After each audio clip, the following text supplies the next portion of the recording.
He's also from the Fox Business Network. And Pastor Stephen Broden, he is the Fair Park Bible Fellowship pastor. We started a discussion talking about the horrific beating in Chicago. And Pastor, you heard the last segment with Charles and I? I did. Okay. I did. I want to pick it up where we left off, which is this.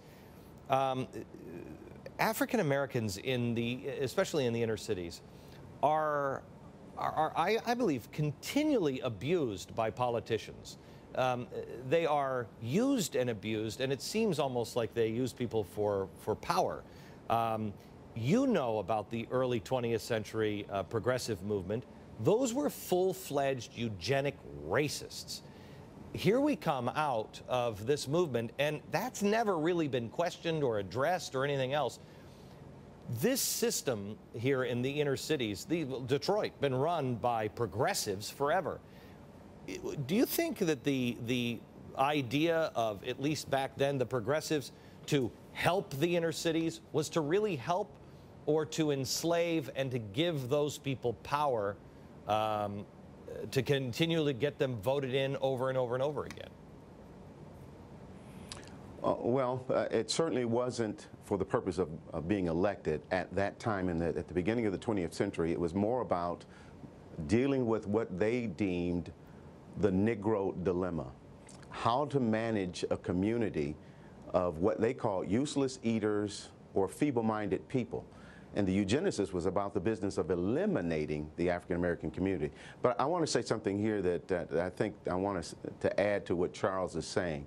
And I don't think what Charles is saying is a prevalent or prevailing attitude in the community. That attitude does exist in the community, but it certainly doesn't demonstrate, I think, the prevailing attitude in the community. Most fair-minded African Americans are wanting to become a part of the American dream and to move forward in their lives and in their carear.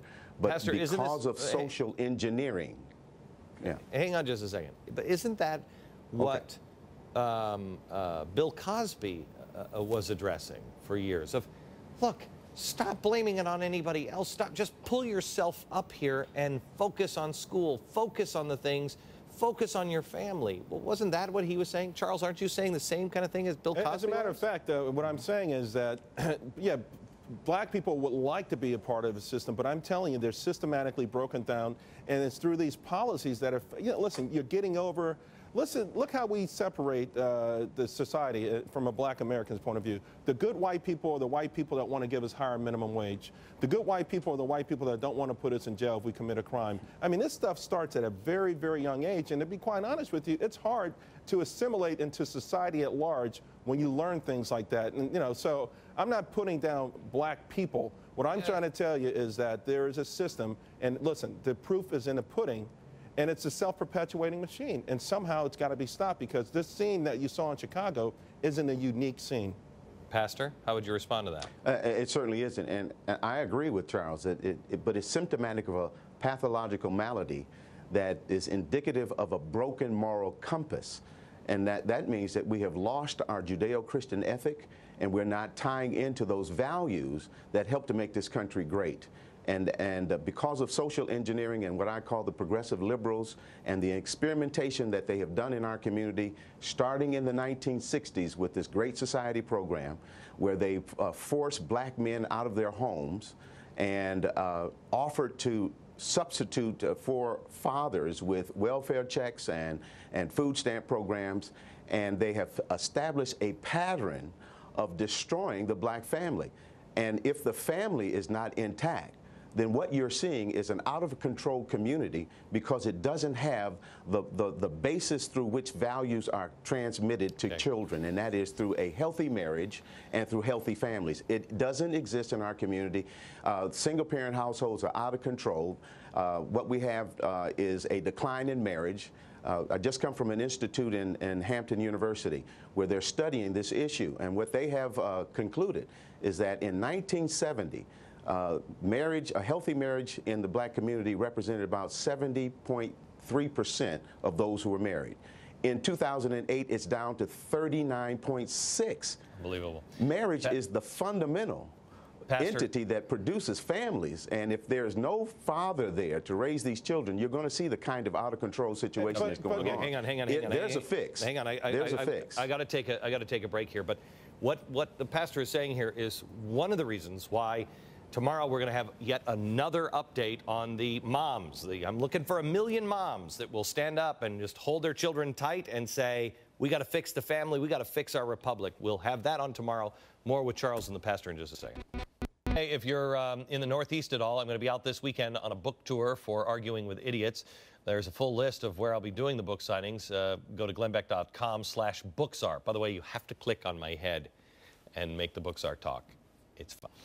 Charles Payne, CEO of Wall Street Strategies. He's also from the Fox Business Network, and Pastor Broden from the Fair Park Bible Fellowship Church in Texas. Real quick, because we're up against a network break here. But Charles, you were saying in the break. The bottom line is that ultimately black people have to pull themselves out of this. We can't wait for the Democrats, the liberals, or even Obama to pull us out of it. And the community's got to be the answer. And to the pastor's point, it's got to be God and family. See, I have to tell you, I think that's just not the answer. Is just not, you know, the African American community. That is the secret with all of us. It has to be the individual.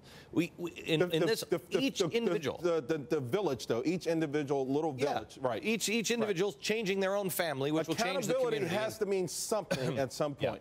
Yeah. May I ask both of you if you will join me? I was just talking to Charles, Pastor, on the set here. What I'd like to do is another studio show and have you come in, and I'd like to find, I hear from African Americans who are preaching this, whether they're Republican or Democrat, preaching of, you know what, accountability, self-reliance, all of this stuff, but they're shunned sometimes, especially if they're a conservative in their own community, and they're made to feel alone. I have learned one thing this year: we are not alone. And so I would like to bring a studio audience together of African Americans. Will you join me on that? Well, I'd love to join you, and I just want to say this, that there is a fix that's happening. There's a group out of Hampton University in Virginia. I just left that conference where they're studying the issue, looking at how to bring the families together, support. It's the Summit for Marriage, Family, and Parenting, and Linda Colon is one of the leaders of that. And I'll join you if you let me ride that tricked out book tour bus you got.